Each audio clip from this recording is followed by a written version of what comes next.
Good morning and welcome to my another blog. এটা ছিল 13ই আর April, তার সঙ্গে সঙ্গে নীল পুজো। এটা কিন্তু আবার নীল পুজোর ফুল vlog। আগের দিন বিকেল বেলা আমি পদ্ম গাছের কড়িগুলো দেখে তাই গেছি। ভোরবেলা উঠে সঙ্গে সঙ্গে ছাদে এসেছি ফুলগুলোকে দেখার জন্য। নিজের হাতে যত্ন করে ফুল গাছটা লাগানোর পরে যখন তার থেকে ফুল হয় তখন আলাদাই একটা শান্তি লাগে, কি বলো? আর তাই না? তোমাদের সাথে কথা বলতে বলতে আমাদের কিন্তু স্নান করা কমপ্লিট। মাম্মাম আর আমি স্নান করে ফেলেছিলাম সকাল সকালই। আর আজ যেহেতু নীল পুজো, তাই আমি আগে ঘরের পুজোটা সেরে নিচ্ছি। আর সেই জন্য আমি আমার বর্মশাইকে কিছু ফুল, ফল, মিষ্টি ইত্যাদি আনতে বলেছিলাম। আর সেই মতো মহাদেবের পুজোয় যা যা লাগে সবই নিয়ে এসেছিল।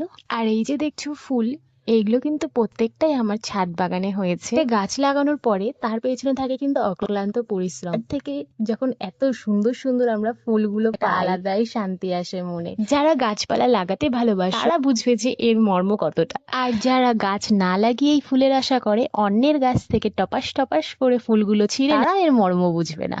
নিজের হাতের গাছ সেই লাগিয়ে গাছের ফুল দিয়ে যদি গোবিন্দ সেবা করা হয় একটা না, আলাদাই শান্তি আসে। সেই শান্তিটা অন্যের গাছ দিয়ে না বলে ফুল নিয়ে, চুরি করা ফুল দিয়ে সেই শান্তি বা মনে তৃপ্তিটা পাওয়া যায় কিনা জানি না, তোমরা একটু কমেন্ট করে জানিও তো। তো যাই হোক, যারা ভাবে যে গোবিন্দ সেবার জন্য অন্যের গাছের ফুল ছিঁড়ে ভুরি ভুরি ফুল দিয়ে পুজো দিয়ে জিতে গেল। আর যারা ফুল গাছ শখ করে লাগায় আর অনেকটা মনে মনে আশা রাখে যে এই ফুলটা আমি কালকে সকালে গোবিন্দ সেবায় লাগাবো, সেবায় করবো এই ফুলটা দিয়ে, কিন্তু যখন সকালে উঠে পায় না, সেই তার মনে কতটা কষ্ট হয়, কতটা রাগ হয় সেই জানে। আমার মনে হয় ভগবানকে পুজো দেওয়ার জন্য বেশি কিছুই লাগে না, ভুরি ভুরি ফুল নৈবেদ্য লাগে, শুধু একটু মন আর প্রাণ। জানো তো, আমার এরকম দেখা আছে, অনেকে বলে যে দুটো ফুলই তো নিয়েছি, কি হয়েছে, ঠাকুরের চরণেই তো দেবো। অদ্ভুত লোক বাবা। বলে নেওয়া আর না বলে নেওয়া অনেকটা পার্থক্য, সেটা তারা হয়তো জানেই না। বলে নেওয়া মানে সে খুশি খুশি তোমাকে ফুল দিচ্ছে, আর না বলে নেওয়াকে এক ধরনের চুরি করাই বলে। আর সত্যি কথা বলতে আমার না এসব একদমই ভালো লাগে না। আমার যখন ফুল থাকে না তখন আমি গাছে যদি দুটো একটাও ফুল সেই দিয়েই পুজো গেলে, আমি গাছ থেকে ফুল পছন্দ করি না। আমি বাজার থেকেই বেশিরভাগ ফুল এনে পুজো দিই, কারণ গাছেরও তো একটা সৌন্দর্যের ব্যাপার আছে। গাছই তো গাছের মালিক, তো গাছেও দুটো ফুল থাকা জরুরি সৌন্দর্যের জন্য। আমি যদি গাছ থেকে তার সব ফুলগুলো তুলেই নিই, তাহলে তার সৌন্দর্য আর কোথায় রইলো, তাই না? তো যাই হোক, যার ভাবনা চিন্তা যেমন, সে তো সেটাই বলবে আর সেটাই করবে, তার থেকে তাকে টলানো যাবে না। বলতে চাইনি, কিন্তু তবুও তোমাদের সাথে অনেক কিছু শেয়ার করে ফেললাম, কথা বলে ফেললাম, আর বলতে বলতে কিন্তু আমার পুজো করা কমপ্লিট। আর এদিকে কিন্তু অনেকটা বেলা হয়ে গেছে, আমি আর মাম্মাম তাড়াতাড়ি করে রেডি হয়ে বেরিয়ে পড়েছি। যেহেতু নীল পুজো, আর নীল পুজোর দিন না প্রচুর পরিমাণে লোক গাইঘাটায় যায় বাবা মহাদেবের মাথায় জল ঢালার জন্য। কারা কারা চেনো আর কারা কারা সেদিন গাইঘাটায় গেছিলে অবশ্যই কিন্তু কমেন্টে জানিও। এই যেমন আমি অনেকটা ছোটবেলার থেকে যাই, যখন আমি মাম্মামের মতন ছিলাম তখন থেকে আমার মা আমাকে গাইঘাটায় নিয়ে যায়। ছোটবেলার দিনগুলোর কথা কিন্তু খুব মনে পড়ে, কিভাবে দিনগুলো চলে গেল। তো এবারও কিন্তু আমি একা যাচ্ছি না, আমার সঙ্গে যাচ্ছে আমার মা। এদিকে কিন্তু আমরা রেডি সেডি হয়ে বেরিয়ে পড়েছি গাইঘাটা যাওয়ার জন্য। আর এখানে কিন্তু আমরা দাঁড়িয়ে রয়েছি বাস স্ট্যান্ডে অটোর জন্য। আর এদিকে কিন্তু আমার সোনাই যাওয়ার জন্য খুব এক্সাইটেড। অটো ধরে সোজা চলে আসলাম হাবড়াতে, আর এখন যাচ্ছি আমার হাবড়ার বাড়িতে। আর এখানে না অনেকক্ষণ টোটোর জন্য অপেক্ষা করছিলাম, আর টোটো না পেয়ে সোজা ভ্যানে উঠে পড়লাম। আর যাওয়ার পথে দেখো কত সুন্দর একটা কিউট মহাদেবের সাথে দেখা হয়ে গেল। মহাদেবের মুখটা এত কিউট ছিল, কি বলবো তোমাদের, বাচ্চা বাচ্চা টাইপের, খুব সুন্দর। তোমাদেরকে তো বলেইছি যে এই দিনে প্রচুর পরিমাণে লোক যায়, তো এই গাড়িটা করেও যাচ্ছে, অনেক অনেক লোক যাচ্ছে সেই গাইঘাটায়। যাই হোক, আমি কিন্তু পৌঁছে গেছি বাড়িতে, আর বাড়িতে এসে দেখি মারও পুজো আসা প্রায় কমপ্লিট।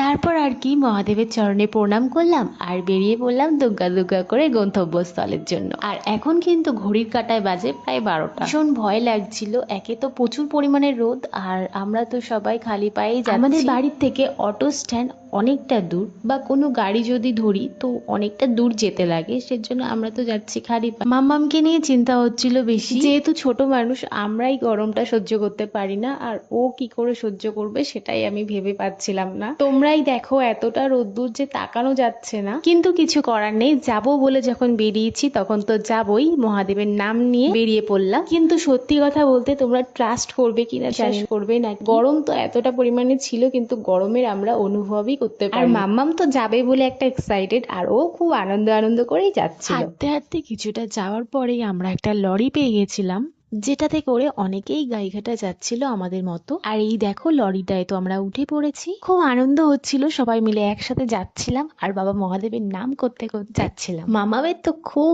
মজা লাগছে। মাম্মাম দেখো চুপ করে এক জায়গায় দাঁড়িয়ে আছে। যেতে যেতে না প্রচুর এরকম গাড়ির সাথে দেখা হয়েছে। ওই দেখো সামনে ওই যে লরি, এপাশে ওপাশে কত লরি। বেশিরভাগ সবাই লরি করেই যাচ্ছে, কারণ একসাথে অনেকে মিলে যাওয়া যায় ওর মধ্যে।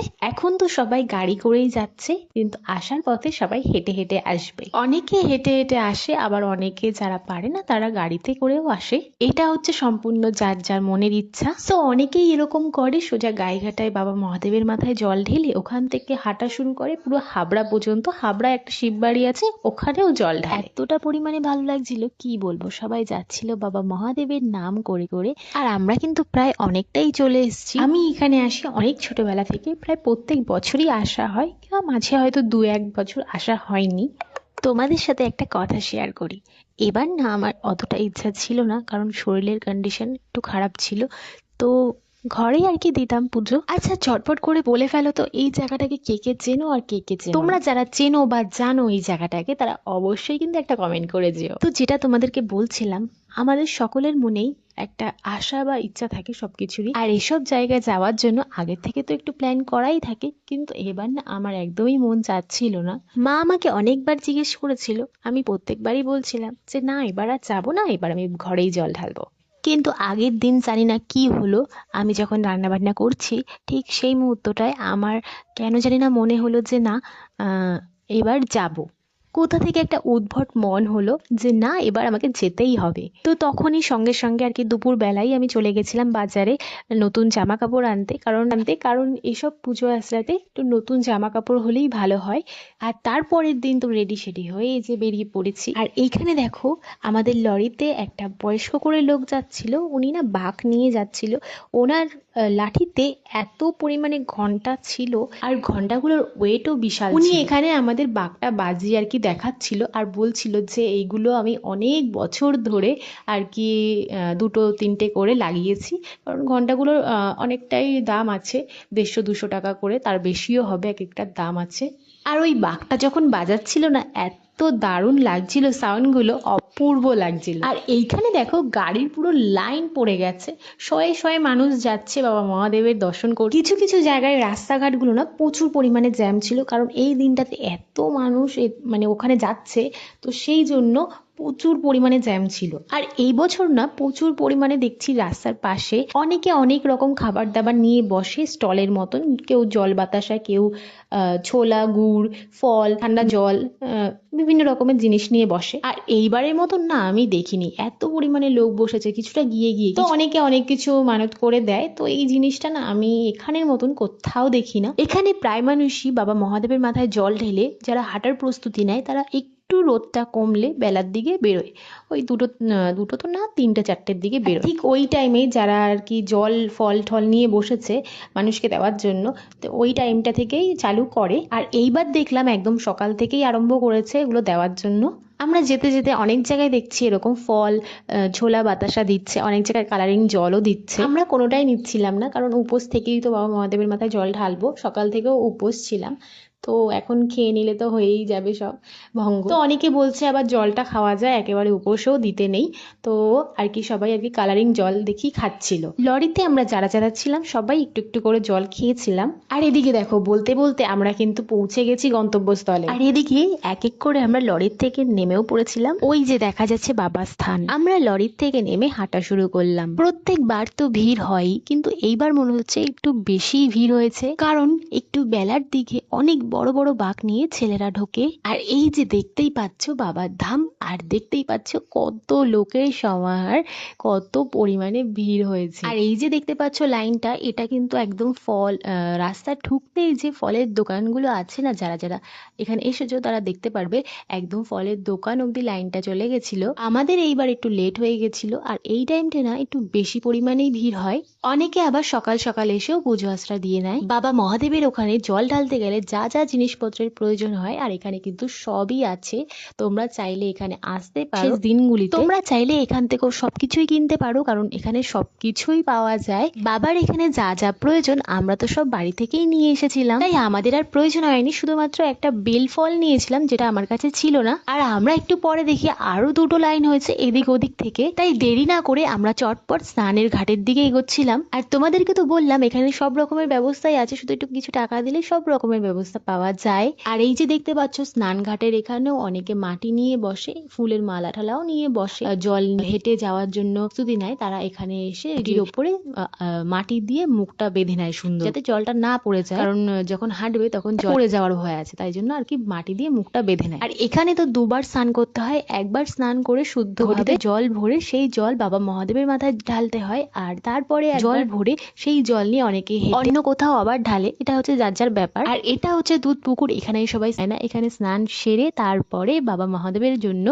ঘটে জল ভর্তি করে নিয়ে যায়। আর এখানে কিন্তু একটাই ঘাট, অনেকে স্নান দাঁড়িয়েও, আর এখানে স্নান করার আগে গঙ্গা মাকে পুজো দিয়ে নিতে হয়। আর এই দেখো আসতে না আসতে আমাদের কাদের সাথে দেখা হয়ে গেছে, একটা কত বড় গোপুসোনার সাথে দেখা হয়ে গেল। আর মাম্মু তো দেখেই একদম গোপুসোনাকে কোলে নিয়ে নিল। আর এদিকে তো আমাদের বাড়ির গোপুসোনার জন্য মন কেমন করছিল। এখানে তো গোপুসোনার মা গোপুসোনাকে স্নান করিয়ে নিল, আর এদিকে মা গঙ্গা মাকে পুজো দেওয়ার জন্য সবকিছু যা যা লাগে সবকিছুই রেডি করে নিল। তারপর গঙ্গা মাকে পুজো তো উঠতেই যাচ্ছিল না, আর এদিকে জন্য ও একটা ছোট্ট ঘট নিয়ে জল ভরেছিল। যেহেতু ছোট মানুষ অতটা তো ভালোভাবে করতে পারে না, তো আমি ওকে একটু হেল্প করে দিয়েছিলাম আর ছেড়ে নিচ্ছিলাম। প্রথমে গেছিলাম আমি, আর জানো তো জলটা এতটাই সুন্দর আর এতটাই পবিত্র, জল থেকে উঠতেই ইচ্ছা করছিল না, মনে হচ্ছিল আর কিছুক্ষণ থাকি। দেহটা এতটাই হালকা লাগছিল আর শীতলে পুরো শীতল করে দিয়েছিল মন প্রাণ। আর এদিকে মার ভাইয়েরও স্নান করা কমপ্লিট হয়ে গেছে। এবার না আরেকটা কাজ বাকি আছে, জল তো ভরা হয়ে গেল, এবার জলের মধ্যে দুধ, বেলপাতা, ফুল আরো ইত্যাদি যা যা লাগে সবকিছুই দিয়ে নিলাম। এদিকে কিন্তু আমরা লাইনে দাঁড়িয়ে পড়েছি, কারণ যতটা দেরি করব ততটাই কিন্তু বেশি পরিমাণে ভিড় হচ্ছে। তো যাই হোক, আমরা এখন লাইনে দাঁড়িয়ে পড়েছি। যত বেলা বাড়ছে তত কিন্তু মানুষজনের উপদ্রবও বাড়ছে। আর ওই দিকটাতে দেখো কতটা ভিড়, আমি তো শুধু মাথাগুলোই দেখতে পাচ্ছি। জানো তো মাঝে মাঝে আমার নিজের ওপর একটু রাগ হয়, কারণ আমি ক্যামেরা মাঝে মাঝে ভুলেই যাই অন করতে। তো আমি কোথা থেকে লাইনে দাঁড়িয়েছি সেটা ভেবেছিলাম তোমাদেরকে দেখাবো, তো সেই সময় আমি ভুলেই গেছিলাম ক্যামেরা অন করতে। তো যাই হোক, আর কি করা যাবে। তো আমি অনেকটা অনেকটা দূর থেকে লাইন কিন্তু দিয়েছি। আর এই যে লাইন, এই লাইন কিন্তু বেড়েই চলেছে। আর লাইনটা চলে গেছিল কিন্তু মন্দিরে ঢোকার যে আগের রাস্তাটা, সেই রাস্তার ওপারে অনেক দোকানপাটি আছে, সেই ভেতরে একদম চলে গেছিল লাইনটা। আর এই দেখো তোমাদের সাথে গল্প করতে করতে আমাদের কিন্তু জল ঢালা কমপ্লিট। আর সত্যি কথা বলতে এতটা পরিমাণে যে ভিড় ছিল আমার কিন্তু খুব ভয় লাগছিল, আমি মামামকে নিয়ে কিভাবে জল ঢালবো। কিন্তু তবুও বাবা মহাদেবের মাথায় অ্যাটলাস্ট জলটা তো ঢালতে পেরেছি, এটাই অনেক। ওই ঠেলাঠেলির মধ্যে আর কি জলটা কোনো রকমে ঢালতে পেরেছি, কারণ এই দিনটা আর কি আসার ইচ্ছা হয়, তো ভিড় প্রচুর পরিমাণে হয়। তুমি আস্তে আস্তে এক একজন করে তো আর ঢালা যাবে না, অনেকে মিলে আর কি ঢালে। তো যেমন করেই হোক এই যে মামামকে নিয়ে জলটা ঢালতে পেরেছি, আর মা না থাকলে হয়তো আমি অতটা পারতাম না। তো যেমন করে হোক সুন্দরভাবে জলটা ঢালতে পেরেছি, এটাই অনেক। আর এদিকে দেখো দেখো পৃথিবীর সব থেকে সুন্দর মুখ দুটো কিউট গোপুসোনার সাথে দেখা হয়ে গেল। মাম্মুর তো খুব ভালো লেগেছে, দেখেই যাচ্ছে ওদেরকে, উঠতেই যাচ্ছিল না। তো আমরা ওখানে কিছুক্ষণ বসার পরে তারপরে এদিকে চলে এসেছিলাম ঘটে মাটি ভরতে।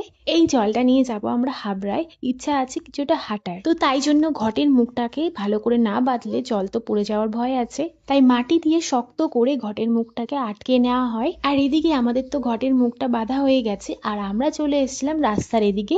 আর এখন কিন্তু বাজে 3:30 পৌনে 4টের মতন, আর আমরা কিন্তু ওখান থেকে বেরিয়ে পড়েছি। আর এখানে তো ফল, ছোলা, জলের কোনো অভাব নেই, প্রত্যেক বাড়ি হয়, এবার আরো বেশি পরিমাণে দেখছি। তো আমরা রাস্তার এদিকটাতে এসে কিছু ফলের মধ্যে তো বেশিরভাগ তরমুজই থাকছে, আর ছোলা আর কিছু কোল্ড ড্রিঙ্কস খেয়ে নিয়েছিলাম। আপাতত ভিডিওটা না অনেকটা লং হয়ে যাচ্ছে, আমি ভেবেছিলাম এতটাও লং হবে না। আমি ভাবলাম ভিডিওটা পার্ট 1 পার্ট 2 করে শেয়ার করব তোমাদের সাথে। তো এটা তো পার্ট 1 হয়েই গেল, পার্ট 2 আমি নেক্সট ব্লগে তোমাদের সাথে শেয়ার করব। তো এখনকার মতন এই পর্যন্তই ব্লগটা, তো দেখা হবে নেক্সট ব্লগে। ততক্ষণ পর্যন্ত সুস্থ থেকো, ভালো থেকো, চলো টাটা, বাই।